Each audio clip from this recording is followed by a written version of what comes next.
education, and I don't think you'll be bored by any means. I know you'll. Kimberly's going to introduce her next speaker. After this, we will have a happy hour with some food and drinks, all complimentary again, out in the foyer. If you're interested in continuing education credits, please visit the Virgin's booth and meet with Howard Booth, actually, this is his last name too, and he can give you information on how to get continuing education. Okay? All right, how's everybody doing first? Do we need like a 7th inning stretch? I was thinking, I'm just kidding. All right, one more, like Marita said, exciting topic that's certainly been on everybody's mind. So please join me in welcoming Mr. Jeremy Miller, who's the CEO of Lionfish Cybersecurity. Jeremy has a very distinguished career in technology and service, having founded and managed several tech companies that developed software as a service SaaS solutions to address industry challenges. And as a former Green Beret, Jeremy proudly contributes to the cyber war effort aiming to protect the nation, its businesses, and their families from online threats. He currently serves as the president of the Special Forces Association Chapter 500 in Indiana, which aids soldiers transition from service. So Jeremy, welcome.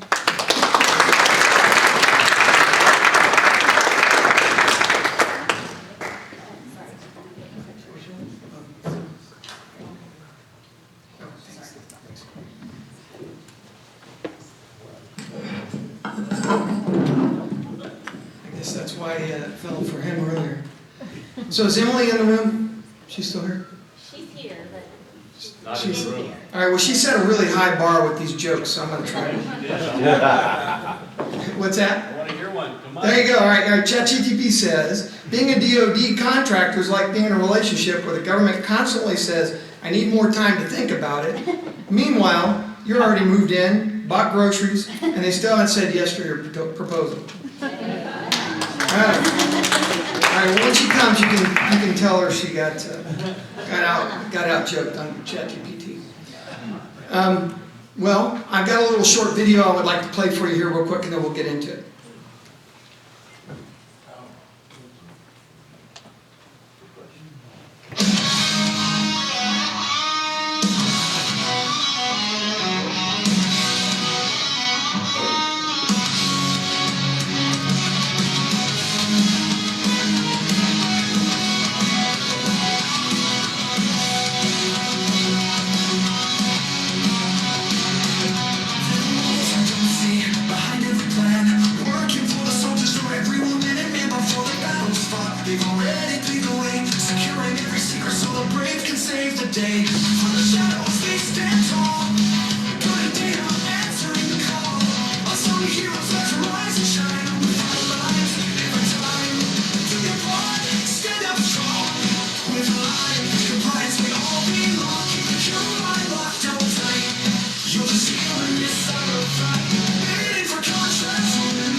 Well, I'll stop there, but yeah, so I'd like to get a feel for the room. I don't really have a good feel. How many of you are contractors? Only a handful. Okay. Okay, good. And so, well, you know, as many of you know, right, our nation is depending on you now to help protect our soldiers, airmen, and Navy people as well in the military. So we appreciate everything that you're doing. So this talk may be a little less interesting for you that aren't government contractors. You're already in the government. But it may be eye-opening for you to know the struggles that some of these smaller contractors go through to win your business. So what we're going to do is talk a little bit here. First of all, the first slide that I had up when I walked up here. So we actually are an ATP, which is an accredited training partner for CMMC for the CCP and the CCA licenses. So all these businesses that got to go through all of these checklists that have to be done, you know, we're teaching that in the field. So I'm just sharing it with you so you kind of understand where I'm coming from when I say my next stuff. So we'll begin with this overview, right? What are the challenges, or what is CMMC? What are the challenges in the compliance and opportunities of growth and the actionable steps?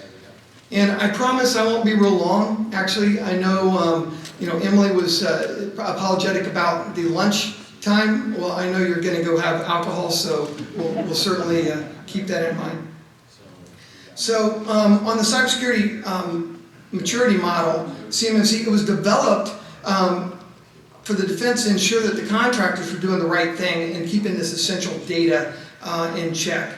And again, I think I might be preaching to some of the choir, so I don't want to belabor some of this because you already know. But the ability to protect CUI is really the point of CMMC. And so what is CUI, right? CUI is a controlled unclassified information. And I'm just going to read this just so we're all on the same page. But controlled unclassified information is the unclassified information the United States government creates or possesses that requires safeguarding or dissemination controls limiting its distribution to those with a lawful government purpose. CUI may not be released to the public absent of further review. So the DoD CUI program established through Executive Order 13556. These are the standardized way of safeguarding the information. Okay, and those examples are here as we go through that. CUI markings to alert recipients of the special handling may be required to comply with law, regulations, or government-wide policies. For the DoD contractors, are you marking your material at CUI now? Right? I mean, that's a problem. Okay, great. We got a head shake. We are. You are? Good? Yeah. That's good. So you know, I kind of think about this from my time in the Special Forces. I'm like, okay, well, that's the stuff I need to go get. Right? If I'm the bad guy, right, it's already marked. I know which ones it is. So it's kind of weird. It's kind of weird, but it's what we're supposed to do, right? Yeah, so we'll go on. So the rules, let me see here. It's not my computer, so this stuff looks a little different, right? So CMMC has 3 different levels. As many of you have heard this, it's been coming down the pipe for some time. Everybody's like, well, when's it coming? When's it coming? Well, yeah, that's what's here. So level 1 is 17 controls that you've got to do. Many of the contractors are going to be in that boat that don't cover CUI in the fashion that some of the other ones will. The other is 110 controls with NIST 800-171. And of course, then you've got level 3 for the expert level, they call it, for 172 and 171. So it looks a little bit like this. Many of you have seen this image, been posted everywhere, people are talking about it, I won't belabor it. So, what do the contractors need to do? Well, they need to give their scores in so that they can continue to bid through the process, and they're going to go do a self-assessment allowed for level 1 and then put their scores up. Well, then you go into level 2 and 3, well, you need a third party. Sometimes you need a government agency to come in and overlook and do your things. Here's a website for those of you that need to put your SPUR score up. How many of the contractors have put a SPUR score up yet? We have. Yeah? Okay, good. Again, I think I'm preaching to the choir some of this. So, we'll move on. So, the scope of a CMMC is going to be for across the board here. So, obviously, the subcontractors are going to have to do it. What's come out recently is, and we all should have known this, is all the service companies that handle and help those subcontractors also need to have CMMC done, okay?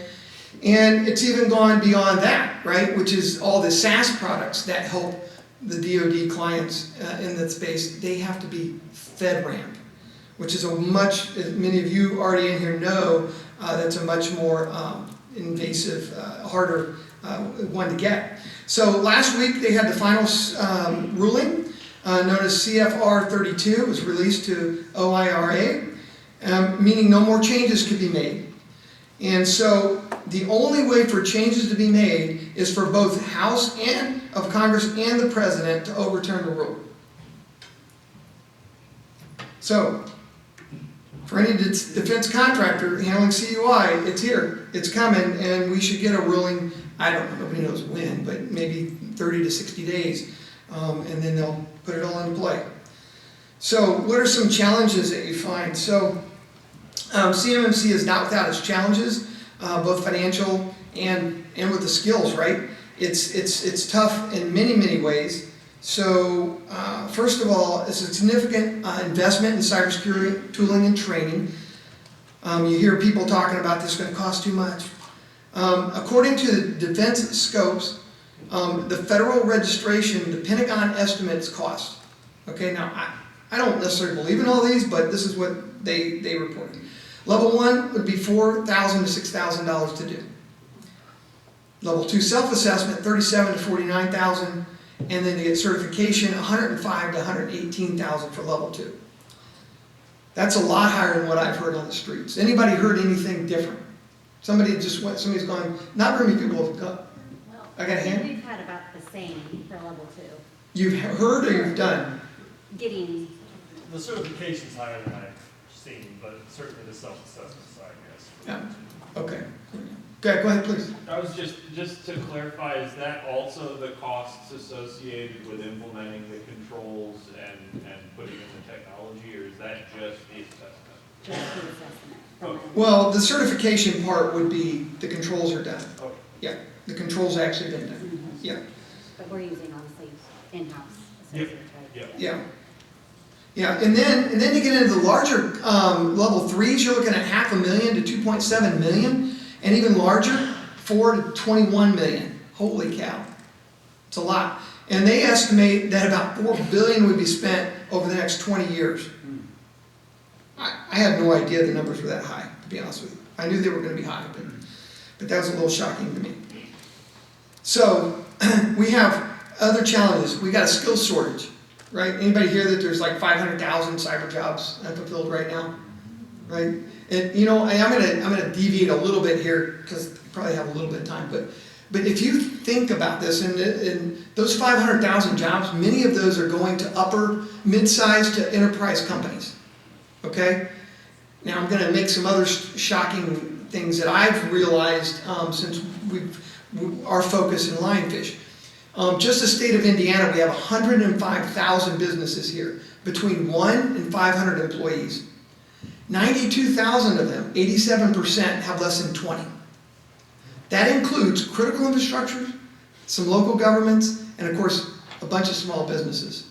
All right? So I want to ask you, if all those jobs are going up there, where are all the people going to come and help everybody? Anybody? Yeah, right, exactly, crickets. Yeah, where are they coming from? Yeah, they're not. There's no cavalry coming. So you got to you got to build it up from the inside. And I'll share a couple things that we're doing just because it plays into this role. Is, you know, from a Green Berets perspective, we go to a country and help raise an army, raise a village to help defend that country or whoever our adversary was. And we would train, equip, and deploy them on for what the U.S. wanted to do, right? We don't have that here. You know what? We've got one place where we got a standing army that's not been deployed. They don't know they're a standing army yet because they haven't been organized, which I'm trying to do, which is every university across the country. There are students sitting there that are learning that could be deployed to help implement this good cyber hygiene for every one of these small companies and for the critical infrastructure and local governments. Okay? So, but they're not, we don't have them. Everybody's playing, I was talking to Chris, I was talking to somebody, I don't think this was Chris, but somebody about maybe it was Chris before he left. Well, we're just shuffling people right now. I mean, you're shuffling this person from this company to that company, and then that company to this company, but it's not solving the problem. It's just solving somebody else's problem in the ecosystem, that somebody else loses somebody. So we got a big problem. So that's one. We got a skill shortage.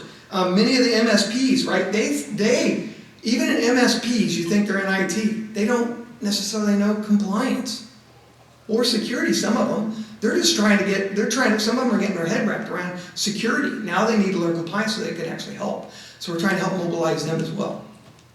And then, of course, I told you a second ago that not only those subcontractors, MSPs need to be compliant, but also the SaaS companies. So we all got hit upside the head by this. I mean, we too, okay, have to go get FedRAMP now in order to be at the end of the day for the actual audit. And we can help a lot of people until then, but everybody needs to raise the tide. A rising tide helps all boats, and that's where we're all at.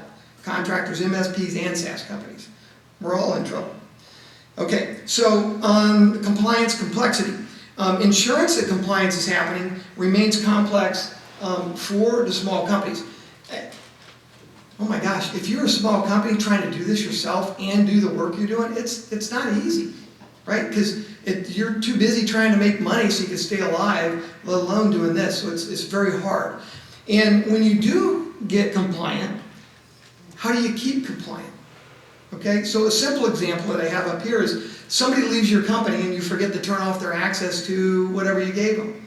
Well, you're already out of compliance right now. I mean, from that standpoint alone. And that's just one simple example, and there's probably like 100 other ones that we could get. Okay, so let's see where we at. So what are the opportunities for the subcontractors right now? Well, not everybody's going to get it done. Okay, what have I got here? I got something here. Well, first of all, once you get your compliance, it'll make it easier to get your cyber insurance. That's going to be complex here soon, right? Because if you don't have cyber insurance and all this other stuff, and cyber insurance sometimes didn't want to give you insurance if you're not already doing certain cyber hygienes to help you be. They might not call it compliance, but it's cyber hygiene, and a lot of that in compliance is good cyber hygiene. So it will help you do that. New businesses, there's a huge opportunity because not all the small businesses are going to get it done. So you're going to be standing in line going, hey, I can help, and you got your stuff done. So you'll be in a good place. And what other verticals in your industry or in other industries that your product services could be used now because you are compliant, because some other large enterprise company wouldn't use you because you didn't have any compliance. Well, now you'll have that opportunity as well. So being compliant is going to give you a lot of breadth and width to your company. Okay, so CMMC compliance differentiate your business, we said. Those that are not ready will miss out. And the DoD's budget request now is $849 billion next year. So obviously there's going to be some money spent. Who's it going to go to? So actionable steps. First, people have been preaching, go get ready, go start your NIST. You're supposed to be doing it anyways for the DFARS, all this stuff, but you need to really get going now. Okay, you got to get going because what's going to happen is everybody's going to be waiting in line to get done. There's not enough people to do it. We're training some of the people that are going to come out and audit you. We're training people coming out to help you get it done, right? And we know that there's not enough people to help everybody. Okay, so you better get in line, or you're going to be waiting in line, and you'll probably have to just say, hey, look, I'm willing to pay you extra if you can get me up in the front line. That's not going to be fun. Whatever, right? Whatever you're doing. Okay. Again, if you're a small company, you probably want to get an expert to help you. The Cyber AB marketplace is a good place to go. There are RPs, the registered practitioners. Now, they only have about 4 to 5 hours on CMMC, okay? If they have about $500 to get this designation, I'm not knocking it, but that's what they get, okay? And it's a little more complex than that. And I only know that mostly because I'm in the space, right? And we train people to the higher level. So when you're looking at a CMMC professional, CCP, and a CCA, respectively, they get 40 hours of training each, and then they have to go take a certification, okay? A license to get that. So invest in cybersecurity tools and training, and find an expert to help you.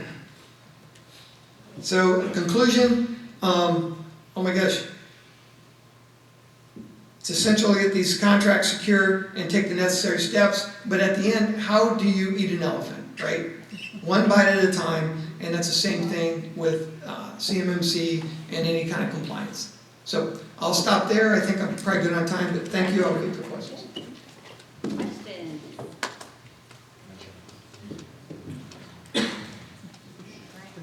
Oh. Frank's got one. Frank?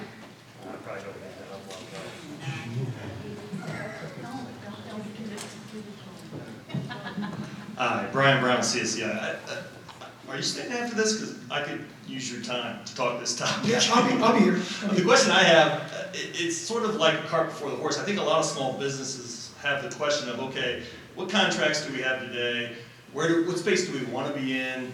And what is going to be the CMMC level assigned to those? And because then that drives sort of where you want to be, right? And it seems to be a really big black hole. And my understanding is contracting is going to assign those, but it's hard to know where your contracts are going to fall today, even. Yeah, so I can't answer that from the DoD's perspective. However, I can share my perspective on things. So, well, certainly you want to be level 1 because everybody's going to need that. So might as well get those done. And if you're in a space where you're going to, you know you're going to be handling CUI, then it's coming and you're going to have to do it. If you don't, I mean, if you're not handling CUI and then I wouldn't worry about it going to level 2. Yeah. Yeah, but you get into the issue too, right, where everybody's slapping CUI regardless of what it is because it's a CYA, right? So there's no real analysis done, but the bottom line is it says CUI on it. Yeah, right. So they're and if you don't get level 2 done, then you're not in the running for another larger contractor to bring you as a sub, right? Because now they got a need and you can't do it. So why not just go ahead and just get it all done, get the level 2? That's my opinion. And there's rumors that many other things in the government are going to follow this pathway. By the way. So I've even heard rumor, and I don't know, it's rumor, that even the healthcare system will get away from HIPAA into calling it CUI kind of thing, right? And having that kind of a level of control. And these other federal governments are looking at this. We got countries that are changing to adopt NIST 171 basically, right? Which is CMMC, but it's just kind of confusing, right? Why didn't this, it's NIST 171. So as a quick note, so for the CUI thing, my understanding was when the executive order came out, each of the secretaries in the cabinet were asked how they could comply with CUI. Because it's basically replacing FOUO. Yeah. So apologies, just a little government context, because I have been inundated by CUI from a fire hose for the past month. And really, it's providing a bit of oomph behind actually protecting information we consider valuable. And so the reason you're seeing it on everything is it turns out very little is actually unclassified without caveats in the DoD, which makes a lot of sense. But now we actually have teeth behind making sure it's not FOIA'd or distributed or, people find out about it in the War Thunder computer game or whatever.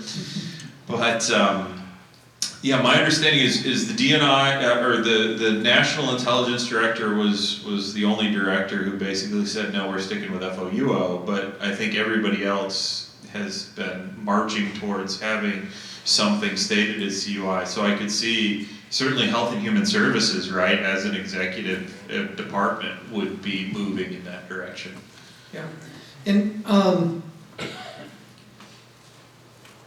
think if you think you're just supplying food somewhere, right? And you're going to be supplying 1,000, 10,000 meals somewhere. would that be helpful for the enemy to know we got 10,000 people going some way? And you're going, I'm just delivering some meals. Why do I have to call that CUI? Well, you know, it tells troop movements. It tells things that we probably don't want people to know. You know, so, and, you know, is there another question? And I'm going to add something that's a little bit beyond this. So, obviously we've all seen what Israel's done with pagers and with walkie-talkies and all these things. I saw something that was like 15 years in the making or something. I don't know, some crazy thing where they got in the supply chain. They controlled the supply chain with shell companies and this and that, right? And the DoD's trying to eliminate that by saying, make sure you show your office and all that, you know, they're trying to eliminate that. But who controls most of our supply chain right now in the world? China. Now, if Israel was smart enough 15 years ago to start down this path, or we have been, if you followed some of the things that we've done covertly with getting in systems and getting in wires and things like that from other countries, how much do you think China's done with the stuff you got deployed right now in your systems? It's beyond me right now, but I'm just saying, I think there's some real big issues somewhere, and I'm just bringing it up because it's a problem, but I'd hate to see China turn something on and we start having a bunch of little things blowing up, and you know, already we talked about them being in their critical infrastructure, right? Why are they there? They're not stealing data. They're there to turn it off and cause havoc and chaos in our country, right? So we've got to fix that. And how do we do that? We don't have enough people. You know, I'll share this. I gave a talk in front of the Association of Counties last week, and I basically told them, I said, hey, have you guys ever seen Red Dawn? They're like, oh yeah. I said, well, who like me wanted to be Patrick Swayze, right? Right? And you know, of course, you know, a couple people did. And I said, look, I said, China's not parachuting in, they're in your wire now. What are you doing? We've got to do something. And so I hope I struck a chord with them. I was very frank with them in that manner, because they are the front line. You know, I say, hey, why do we celebrate vets? You know, because they leave their family, they go protect us. Well, you are the front line now. You're the front line. Just like all you subcontractors. You're the front line for our military. And they need you.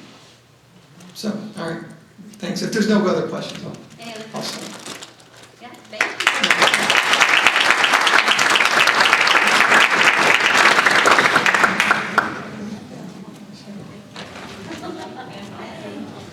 And that concludes our day. I hope everyone had a full day of knowledge and education and networking. Again, please join us outside in the foyer. We'll have drinks and food, and thank you again. Hope to see you next year.